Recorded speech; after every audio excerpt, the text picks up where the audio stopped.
No nanny had ever lasted more than a few days in the Hawthorne mansion, and everyone in the city who worked in domestic service knew it. Some said the twins were cursed, others whispered that the house itself carried a strange weight that broke people down. The truth was simpler, yet far more exhausting. Alexander Hawthorne was a self-made millionaire who ruled boardrooms with calm precision, but inside his own home, chaos reigned. His twin daughters, Lily and Lucy, were 4 years old, beautiful, brilliant, and impossibly mischievous. They were not bad children in the traditional sense, they were wounded. Their mother had died suddenly 2 years earlier, and something in them had snapped into survival mode. They tested every adult who came close, pushing, screaming, spilling, hiding, breaking, refusing to sleep, refusing to eat, refusing to obey. Nannies arrived confident and left defeated. Some cried on the way out. Some didn't even collect their final paycheck. Alexander watched it all from a distance, standing tall in his tailored suits, arms crossed, face unreadable, convinced that the problem was incompetence. He paid generously, demanded professionalism, and expected results. But deep down, when the house fell silent at night, he knew the truth hurt more than any failed contract. He didn't know how to reach his own children. The morning she arrived was no different from the others, at least at first. The twins had already overturned a basket of toys, smeared jam across the table, and locked the last nanny in the bathroom until she called security. Alexander was in the hallway when the new applicant stepped inside. She wasn't what he expected. No crisp uniform, no clipboard, no rehearsed smile. Her name was Clara.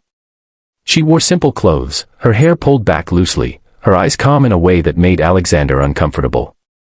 She didn't rush to greet him or comment on the mansion. She didn't kneel immediately to charm the girls.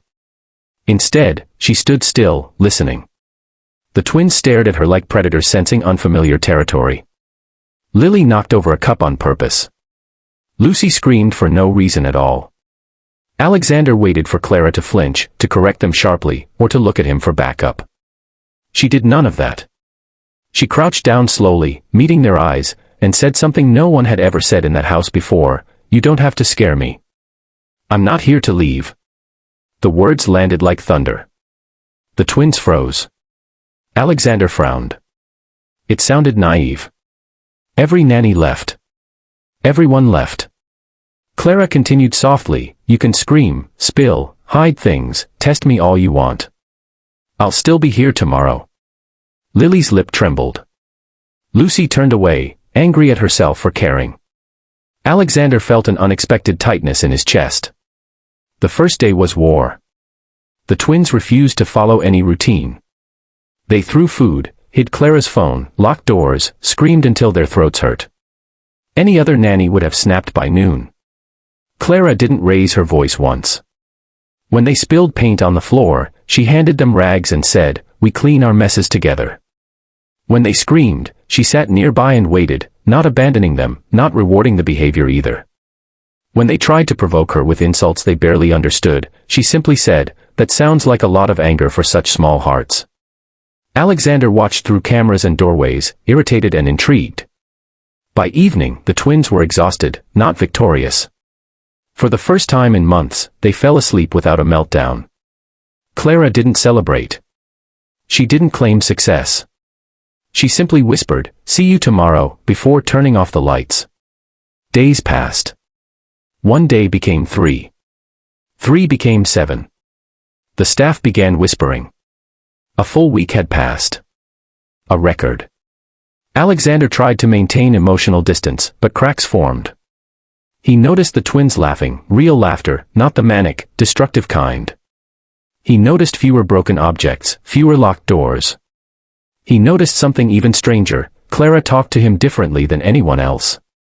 She didn't flatter him or fear him. One evening, when he criticized a small mess, she looked at him calmly and said, "They're not trying to ruin your house. They're trying to see if you'll still love them when things aren't perfect." No employee had ever spoken to him like that. He wanted to fire her on the spot. Instead, he said nothing and thought about it all night. The real test came on the 10th day. A storm rolled in, thunder shaking the windows. The twins panicked. Their mother had died during a stormy night, though no one talked about it openly. They screamed and cried, clinging to each other, refusing to be comforted. Alexander stood frozen in the doorway, helpless, his own grief rising like a wave he'd buried under work for years. Clara didn't hesitate. She gathered the twins into her arms and said the words that changed everything. I know you're scared. I know you think everyone disappears. But I'm here. Your dad is here. And we're not going anywhere. She looked up at Alexander and held his gaze. In that moment, he understood. The twins weren't impossible. They were terrified. And so was he. That night, Alexander sat with his daughters for the first time in years, holding their hands while the storm passed. Clara sat nearby, not intruding, just present. Something shifted in that room, an unspoken healing. From that day on, the twins didn't stop testing, but they also started trusting. They hugged Clara. They followed routines. They began to sleep through the night. And slowly, they let their father back in. Alexander offered Clara a permanent position with a salary higher than she'd ever seen. She accepted, but on one condition. Don't let your work replace your presence, she said. They need you more than they need perfection. The millionaire who once controlled everything nodded silently, humbled. If this story moved you, if you believe that patience can heal what money can't, and if you want more powerful stories about love, loss, and second chances, subscribe to this channel right now. Your support helps these stories reach more hearts, and the next one might change the way you see the world.